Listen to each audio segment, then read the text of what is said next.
Completing tasks might be difficult because of never-ending chores and expectations from coworkers and bosses.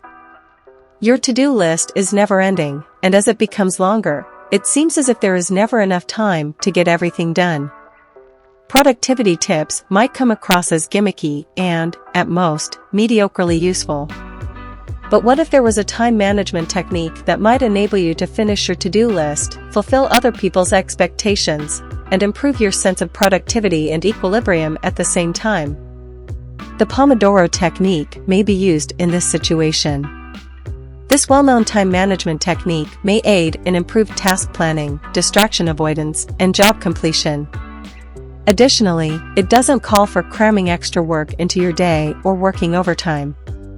Instead, it promotes taking plenty of pauses in between work periods.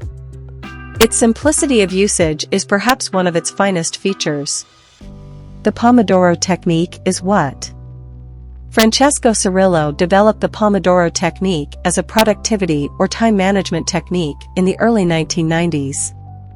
Cirillo, a university student at the time, had trouble concentrating and doing his homework. He decided to attempt a different approach to work since he was feeling overburdened, and he held himself responsible for pledging to spend 10 minutes learning in the present. The Pomodoro Technique was created when he decided to take on the task and discovered a timer in the form of a tomato. Indeed, the Italian word for tomato is pomodoro. The Pomodoro Technique was the subject of a whole book by Cirillo, yet its essence is straightforward.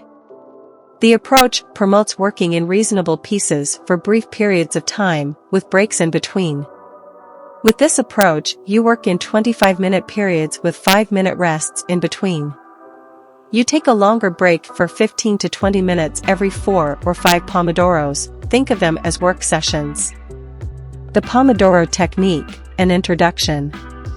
The Pomodoro Technique's ease of application without any instruction is one of its finest features.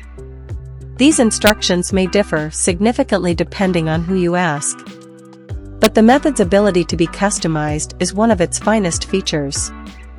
1. Compose a list of the things you have to do. Consider beginning your day by making a to-do list and detailing the things you need to do in order to get the most out of your Pomodoro sessions. If your list becomes large, don't get anxious. Keep in mind that you will divide your job into small chunks throughout the day. Simply write down the tasks you have to do today. Consider how much time you will need for each job as you construct a list of them. One task, for instance, can use the whole 25-minute Pomodoro period. Or maybe you have 3 quick activities that you can bundle together and do in a Pomodoro. Note how long each job will take in minutes. You may then do 2 jobs that can be finished in less than 25 minutes. Although you don't need to be exact with your estimates, you should try to keep your Pomodoro sessions from running over time or having time gaps that need to be filled up. 2. Set a 25-minute timer. You don't have to use a tomato-shaped kitchen timer precisely as Cirillo did, but if you want to really experience the Pomodoro Technique, consider using a genuine timer. Use any timer, virtual or actual, it makes no difference. 3. Pay attention to your work until the timer sounds.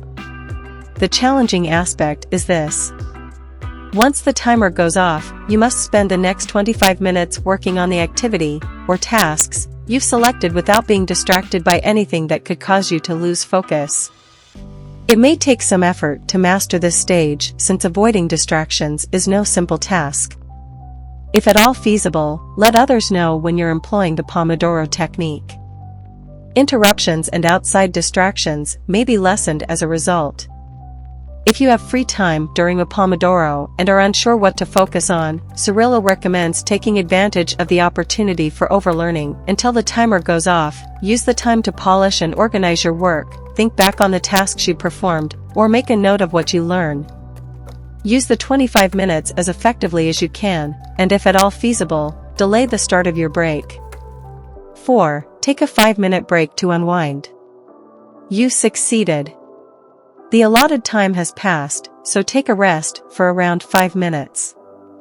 Take advantage of this opportunity to go to the bathroom, have a snack, or fill up your water bottle. Limit your screen time if you can to give your eyes a rest. Stretch your legs or move your body by standing up. Maintaining your health will keep you motivated for the rest of the day. 5. Repetition of steps 1 through 4. Are you beginning to get it? Then, repeat the previous procedures. You may skip step 4 and go directly to step 6 once you've finished 4 Pomodoros. 6. After every 4 or 5 Pomodoros, take a longer break. You deserve it. This time, take a longer, restorative break. Spend 15 to 20 minutes relaxing and rejuvenating. Perhaps it's time for lunch or breakfast. Or maybe you want to spend some time in the sun, outdoors. Use your break carefully and be ready to plunge into more Pomodoros following it, whatever the situation may be. I'm done now. Because the Pomodoro technique is a simple approach to apply, there isn't much of a learning curve before you can start making use of it. The Pomodoro technique, does it work? It sounds easy, don't you think? As a result, you may be wondering if the Pomodoro technique really works. Reviews of the procedure that have circulated online indicate that many people have used it successfully. According to one user, the Pomodoro technique is a fantastic way to get through boring items on your to-do list. They were more motivated to start working on those dreaded, tiresome must-dos since they knew they only had 25 minutes to devote to each activity. Another individual who used the Pomodoro technique successfully modified it to suit their unique requirements. They were able to design a self-discipline routine to improve and increase production thanks to the Pomodoro technique. But what exactly makes the Pomodoro technique effective? According to studies, taking short mental breaks might keep you focused. We lose productivity at work due to constant interruptions, but the Pomodoro technique helps us concentrate better by removing interruptions. Just as with any time management technique, what works well for some people may not work well for others.